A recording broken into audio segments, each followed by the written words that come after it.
Welcome to the Highlight Spiel. We're here with our Week 2 college football recap, recapping all the action that went down in Week 2. Number 1 Alabama took on Fresno State, and they beat them handily 41-10, as we both expected and picked in that one. Then number 4 Penn State took down Pitt 33-14, handled them easily. After the game, their coach even said that last year Pitt beating them was probably like the Super Bowl to them, but them beating Pitt was just like them beating Akron. So big shot there thrown at Pitt. Number 7, they got Washington beat Montana 63-7. Beat the hell out of them. It's impressive there. Jake Browning and them guys put up a lot of points on them, and defense held them down too. Looks like only 7 points. And number 8, Michigan beat Cincinnati 36-14. We expected that. And number 9, Wisconsin took on Lane Kiffin over at Florida Atlantic, and Lane Kiffin may get them guys going, but he doesn't got them going right now. They went down 31-14 in Madison. The number 11 Oklahoma State took on South Alabama. They beat them 44-7. Number 12 LSU beat Chattanooga 45-10. Number 15 Georgia beat number 24 Notre Dame 20-19. Great game there. 1-point win. Jake Fromm, the backup quarterback, playing for the injured Jacob Eason, and it came down to the wire. Brian Kelly's squad looking improved, but like I said in the previous show, still not quite sold on them, and Georgia gets a W like I thought they would. And then I was wrong on that one. And then my upset alert team was Louisville. I still picked them to win, but I thought UNC would give them a game, and they did for most of that one. But Louisville pulled away at the end there, getting the win, 47-35. And then your boys there, Virginia Tech, we both predicted them that they would win, and they handled Delaware easily. Offense kind of struggled for a little bit in this one, but their defense was still stout. Didn't give up any points, 127-0. And then number 19 Kansas State beat Charlotte 55-7. Impressive again by Kansas. I believe that's 55 points for 2 straight weeks now. Yeah. I think they won 55-19 in week 1, if I'm not mistaken. So I know they had at least 50. So 2 impressive offensive performances for Kansas State, who's one of the top teams in the Big 12 right now. I think you put them 3rd behind the 2 Oklahoma schools, in my opinion. Mm-hmm. And then number 20 Washington State beat Boise State in double overtime 47-44. Maybe the game of the week there. Boise State, a team that has been good in the past, kind of not unranked right now, not as good as they have been in the past, but figured they would come in there and fight, and they did, and what a game that was. And Washington State and Mike Leach's squad get it done, though, in week 2, 47-44. And then TCU taking on an SEC squad had a big, good chance for the Big 12 to get a quality win against a Power 5 conference opponent and an SEC opponent in Arkansas, and they did just that. They handled them easily, 28-7, actually. Number 25, Tennessee, took on Indiana State, beat them 42-7 in a laugher. And then our 3 big games of the week, number 6, USC, took on number 14, Stanford, and they actually beat them pretty handily. It was a good game in the beginning, but then they pulled away, and not as close as people expected that one to be. USC took them down 42-24. Number 3, Clemson took on number 13, Auburn, and they won 14-6. They took care of business. Yeah, good win there. Kelly Bryant was impressive, and the defense was stout. I thought the defense would be the difference, and they held them down there, and was really impressive. Oklahoma versus Ohio State, in the biggest game of the week there, a top 5 matchup. We both went with Oklahoma, and Oklahoma pulled it out. They pulled away 31-16. Big win for Baker Mayfield and those guys. Like I said, like I've been saying all year, I'm not sold on J.T. Barrett as a passer, and he showed that again. This game really struggled through the air. I think through 3 quarters at one point when I was watching the game, he only had 33 yards. I'm not too sure what he ended up with, but I know it wasn't a lot, and Oklahoma really pulled away at the end there. Talking about our picks here, let's show the weekly standings for week 1 and our weekly pick'em standings.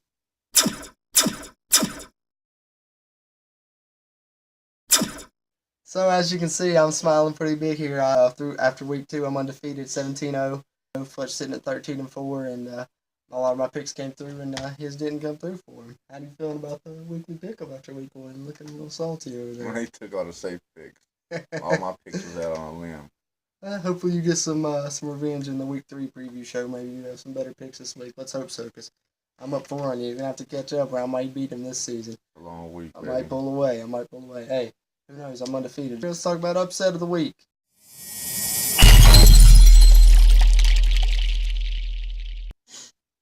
Who do you got for your upset of the week this week? Eastern Michigan over Rutgers. They won 16-13. It's their first win over a Power 5 conference in school history. That's big there, and taking down a Big Ten team in Rutgers, big win there. What do you got? As for me, I'm going to go ahead and go with UTSA over Baylor for the second straight week. Baylor's my upset of the week pick. They lost to Liberty in week 1, and then they followed the University of Texas Stephen Austin in week 2. It's their second straight bad loss, and starting the year 0-2 is going to be a long year for them. I think they may actually end up being the bottom team in the Big 12 below Kansas and Iowa State, even if this keeps up. And hopefully they can turn it around eventually. Matt Rule's first year not looking good right now. Let's get into teams of the week.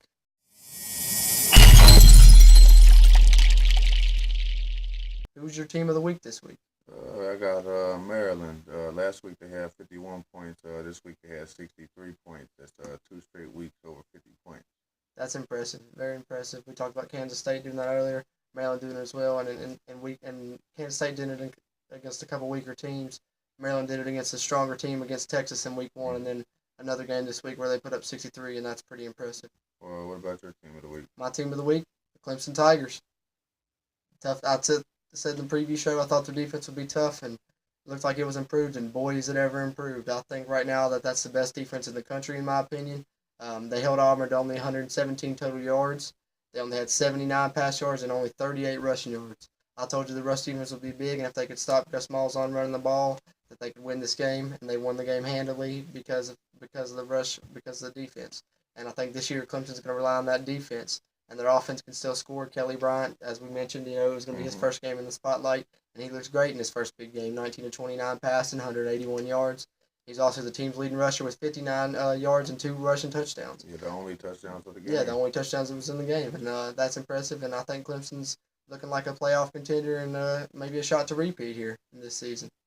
Let's get into players of the week.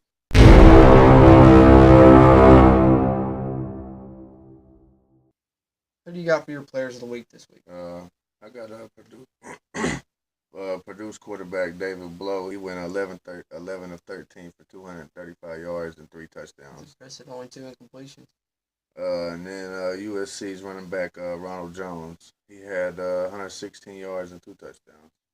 Ronald Jones, solid running back, one of the best in the country in my opinion. And then also I had San Diego State running back Rashad Penny. He had 216 yards and a 30-20 victory.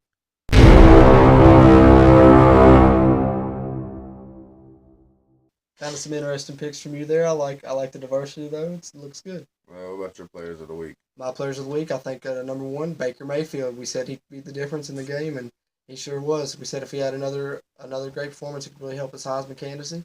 I think he did just that. He went 27 of 35, only 80 completions, threw 3 touchdowns, 386 yards against Ohio State, one of the top teams in the country supposedly.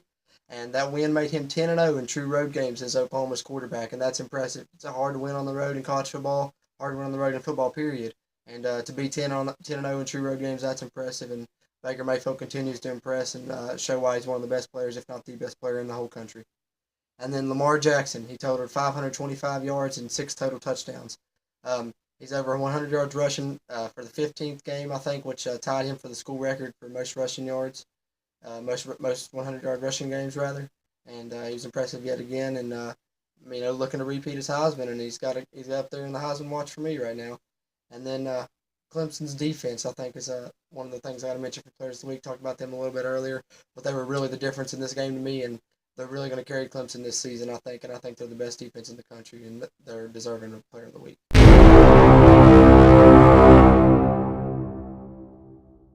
Let's talk about conference of the week.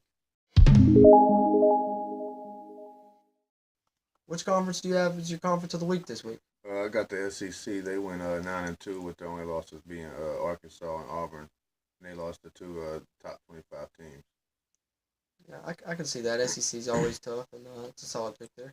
What do you got for your conference of the week? As for me, I'm going to have to go with the Big 12. Huge win. Oklahoma, maybe the best win of the week, taking down Ohio State, top 5 win. Got to like that. And then TCU also took down the SEC squad and beating Arkansas, so 2 Power 5 wins this week. That's impressive. And the other 2 ranked teams, Oklahoma State and Kansas State, easily handled their opponents as well. So Big 12 goes down as my conference of the week in week 2. And then as our closing segment here, let's get into our Heisman watch. Who do you got in your Heisman Watch top 5 after week 2? Number 5, I got Saquon Barkley. This year he's only got 260 yards and 3 touchdowns through 2 games.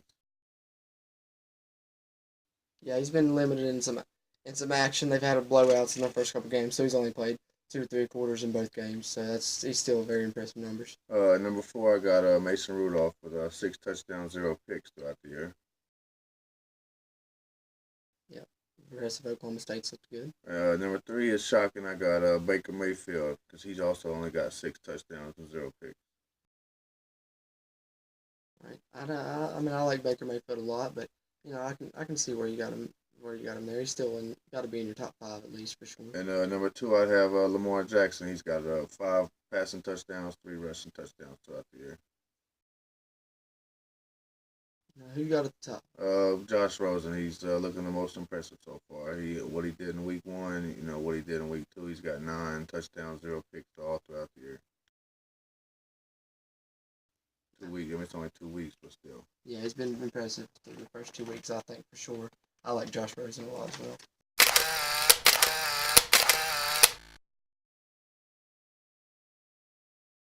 What about your top 5? My Heisman top 5 after week 2. 5th, I'm going to have to go Saquon Barkley. I had him first last week, and this week he drops to 5th, not because of anything he did, but because of more or less what other people have done. And like I said, he's been playing limited action. So, he only had 88 yards rushing and a touchdown and 45 yards receiving and a receiving touchdown this week. Again, in limited action. But I think he'll have a chance to improve that later in the season. They're playing some weaker teams now, but as they get into Big Ten action and play some bigger teams, he'll have a chance to have, his Heisman moment and have a Heisman building performance and boost his campaign. 4th, I'm going to have to go ahead and go with Sam Darnold. He gets into my list after a big performance against Stanford. He kind of struggled against Western Michigan in week 1, but against a number 14 team against Stanford, he came out and really played a great game and got them a big win against a top 15 opponent. He was 21 of 26 for 316 yards and 4 TDs in a very big matchup, so that's impressive. And then 3rd, I'm going to put Josh Rosen, quarterback from UCLA, like you talked about. He had followed up his performance of 491 yards and 4 touchdowns in that amazing comeback against Texas A&M last week, where they were down 44-10, and he, the fake spike and everything. He follows that up with 5 touchdowns, his career high versus Hawaii this week. And like you said, 9 touchdowns and 0 interceptions on the year through 2 games, 820 yards through 2 games. And so he's been very impressive, and he sits at 3rd in my Heisman watch. 2nd, Lamar Jackson. Louisville, he's the main player on their team, main player on that offense for sure. Leads them in rushing, leads them in passing. Yet again this week, another big game, 525 total yards, over 300 yards passing again, over 100 yards rushing again. So just another great performance. And then first in my list, Baker Mayfield. Talked about it earlier. Big win, top 5 win, huge win for the Big 12, huge win for the team, and another big win for his Heisman candidacy. And I think Baker Mayfield's looking like the best player in the country and the favorite to win the Heisman right now after week 2. Well, not bad picks at all.